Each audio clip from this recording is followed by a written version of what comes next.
સુરેન્દ્રનગરના રતનપરમાં એક assistant sub inspector Sanjaysinh Rathwa પોતાના ઘરે ડબ્બા ટ્રેડિંગ ચલાવતો હોવાની માહિતીને આધારે પોલીસે દરોડા પાડ્યા હતા।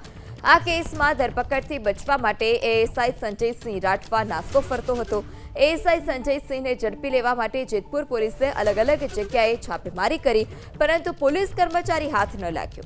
ત્યારે રાજકોટ રેન્જના ડીઆઈજી નિર્લિપ્ત રાયે ફરાર એએસઆઈ સંજયસિંહને સસ્પેન્ડ કરી દીધો છે। મંગળવારે સાંજે પોલીસના દરોડા સમયે દિવ્યરાજસિંહ, વનરાજસિંહ ચુડાસમા, વિપુલ કરશનભાઈ સિંધવ, અરુણ મહેન્દ્રભાઈ કોઠારી, દલસુખ કરશનભાઈ સિંધવ, વિજય ગોવિંદભાઈ દેત્રોજા અને પોલીસ કર્મચારી સંજયના પિતાને ઝડપી લેવામાં આવ્યા। આ શખ્સો પાસેથી 10 લેપટોપ, 29 મોબાઈલ ફોન, રૂપિયા 13,900 રોકડ, ચાર્જર, વાઈફાઈ, પેન ડ્રાઈવ અને સોદા લખેલી 13 નોટબુક સહિત અનેક મુદ્દામાલ જપ્ત કરવામાં આવ્યો છે।